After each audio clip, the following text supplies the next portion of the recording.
पर अचानक एक अंग्रेज ऑफिसर अपने सैनिकों के साथ वहां पहुंचता है और गेट बंद कर देता है और बिना किसी चेतावनी के फायरिंग शुरू कर दी जाती है। ऐसा लगता है जैसे मौत ने बाग में डेरा डाल लिया हो। सोचिए जरा, एक ऐसी शाम, हजारों लोग किसी बाग में शांति से बैठे हैं, बैसाखी का त्योहार मना रहे हैं। कोई हिंसा नहीं, कोई हंगामा नहीं, बस एक आवाज़ की तलाश में, जो है आज़ादी की आवाज़। एक अंग्रेज ऑफिसर अपने सैनिकों के साथ वहां पहुंचता है और गेट बंद कर देता है और बिना किसी चेतावनी के फायरिंग शुरू कर दी जाती है। ऐसा लगता है जैसे मौत ने बाग में डेरा डाल लिया हो। लोग गोलियों से बचने के लिए दीवारों पर चढ़ते हैं, कुछ लोग 20 फुट गहरे कुएं में छलांग मार देते हैं, लेकिन मौत वहां भी उनका इंतजार कर रही होती है। पर सवाल उठता है, क्या ये सिर्फ एक ऑफिसर का डिसीजन था या इसके पीछे थी एक बड़ी सोची समझी साजिश? आज हम उस खूनी दिन के पीछे छिपे राज को खोलेंगे जिसे इतिहास ने धुंधला कर दिया। ये है इंडियाज डार्क सीक्रेट्स का एपिसोड 1, जलियांवाला बाग, एक बेवकूफ़ी या वेल प्लान्ड ऑपरेशन। 1919 का भारत, वर्ल्ड वॉर 1 खत्म हो चुकी थी। ब्रिटिशर्स ने भारत के लाखों सोल्जर्स को यूरोप भेजा था इंग्लैंड की तरफ से लड़ने के लिए, और उसके बदले उन्होंने इंडिया से वादा किया था कि उन्हें आज़ादी मिलेगी। लेकिन वॉर के बाद आज़ादी के बजाय ब्रिटिशर्स लाए दी रॉलेट एक्ट। इस एक्ट के तहत किसी भी भारतीय को बिना वजह, बिना ट्रायल और बिना किसी अपील के जेल भेजा जा सकता था। ये था कानून का असली सच।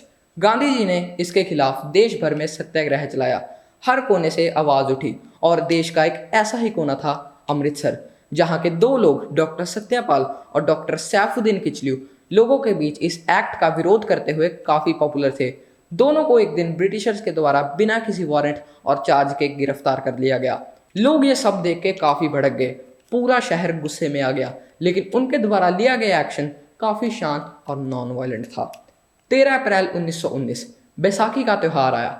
हजारों लोग जलियांवाला बाग में इकट्ठे हुए, कुछ लोग प्रोटेस्ट करने के लिए और कुछ लोग त्यौहार मनाने के लिए। और फिर आया खून का वो दिन। शाम के 5 बजे जनरल रेगिनाल्ड डायर अपने 90 सैनिकों के साथ जलियांवाला बाग पहुंचा।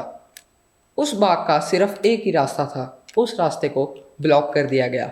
बाग चारों तरफ से काफ़ी ऊंचा था, मतलब कोई एस्केप का ऑप्शन नहीं था। जनरल डायर ने बिना कोई अनाउंसमेंट और बिना किसी वार्निंग दिए एक शब्द बोला और सैनिकों ने गोलियां चलाना शुरू कर दी। 1650 गोलियां, ना हवा में ना पैरों में, सीधा भीड़ के बीच जाके लगी। लोग चीखने लगे, भागना चाहा, पर कोई रास्ता नहीं मिला। बच्चे, महिलाएं, बुजुर्ग सब गोली का निशाना बने। 20 फुट गहरे कुएं को देखकर उसमें छलांग लगाने की सोचा, पर वहां भी उन्हें मौत मिली। और जब कुएं से लाशें निकाली गई तो अंदाज़ा मिला कि 100 से भी ज़्यादा लोग इसी में कूद कर मरे थे। ऑफिशियल ब्रिटिश रिपोर्ट्स का तो कहना है कि सिर्फ 379 लोगों की मौत हुई, लेकिन लोकल रिपोर्ट्स के मुताबिक 1000 से भी ज़्यादा लोग शहीद हुए। और जनरल डायर, आखिर उसने इसके बारे में क्या कहा? इस सब के बाद जनरल डायर ने ब्रिटिश गवर्नमेंट को स्टेटमेंट दी that it was necessary to teach them a lesson. I did nothing wrong, they deserved it. लेकिन क्या ये सिर्फ एक ऑफिसर का पर्सनल एक्ट था या फिर ब्रिटिश एम्पायर ने जानबूझकर ये प्लान किया? काफ़ी सारी थ्योरीज हैं जिनसे हमें ये पता चलता है कि शायद इसे ब्रिटिश एम्पायर ने प्लान कर कर इम्प्लीमेंट किया। पहली theory, terror message.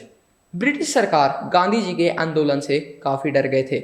Jallianwala Bagh massacre एक मैसेज था कि अगर प्रोटेस्ट किया गया तो यही अंजाम होगा। सेकेंड थ्योरी, आखिर लॉर्ड चैल्मस्फोर्ड चुप क्यों था? उस वक्त के वाइसरॉय लॉर्ड चैल्मस्फोर्ड ने डायर को ना तुरंत रोका, ना उसके खिलाफ एक्शन लिया। आखिर क्यों? क्योंकि ये उन्हीं का प्लान था। तीसरी थ्योरी, हंटर कमीशन। इंक्वायरी हुई डायर के खिलाफ, जिसका नाम था हंटर कमीशन, पर पनिशमेंट के नाम पे डायर को सिर्फ रिटायर किया गया।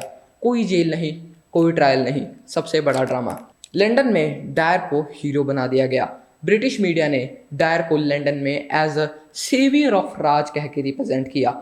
उसके लिए एक काफ़ी ग्रैंड सेरेमनी रखी गई और कुछ लोगों ने उसे अपना आइडल सिंबलाइज कर लिया।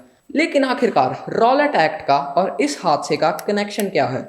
कई हिस्टोरियंस कहते हैं कि रॉलेट एक्ट एक ट्रैप था ताकि लोग और प्रोटेस्ट करें और फिर ब्रिटिशर्स उन्हें बिना किसी कारण के अरेस्ट कर सकें। तो क्या ये एक केयरफुली क्राफ्टेड प्लान था? कह सकते हैं। आखिर इतना कुछ हो गया, लेकिन भारत का कोई रिस्पॉन्स नहीं। जलियांवाला बाग ने भारत के दिल को छेड़ दिया। गांधी जी ने तुरंत ब्रिटिशर्स से कॉरपोरेट करना खत्म कर दिया। स्वराज की बात और तेज हो गई। रविंद्रनाथ टैगोर ने भी अपना नाइटहुड ब्रिटिशर्स को वापस कर दिया। पूरे इंडिया में एक खामोश लेकिन असरदार प्रोटेस्ट चालू हो गया था। पूरे देश में काफ़ी दर्द था, लेकिन उसी दर्द ने एक चिंगारी लगा दी, जो थी आज़ादी की। अंग्रेज़ों ने सोचा था कि लोग डर जाएंगे, लेकिन लोग और जाग गए। आज भी जलियांवाला बाग की दीवारें चुप सी हैं, लेकिन उनमें गोलियों के निशान अभी भी जिंदा हैं। एक ऑफिसर ने गोलियां चलाई, लेकिन उसके पीछे था एक सिस्टम, एक एम्पायर जो डरता था भारत के एक होने से। तो क्या डायर अकेला दोषी था, या फिर लंदन के दरबार में बैठी सरकार भी? ये आज भी एक अनसॉल्व्ड मिस्ट्री है। हालांकि इस सब के ऊपर अक्षय कुमार की केसरी 2 मूवी आ रही है। देखते हैं आखिर उसमें कितने राज खोले जाते हैं। तब तक आपको अगर ये वीडियो पसंद आई हो तो लाइक, कमेंट और शेयर करें। चैनल को सब्सक्राइब करना ना भूलिए, क्योंकि राज जितना गहरा हो, सच उतना ही तेज चिल्लाता है। मैं हूं सुहास और ये था episode 1 of India's dark secrets.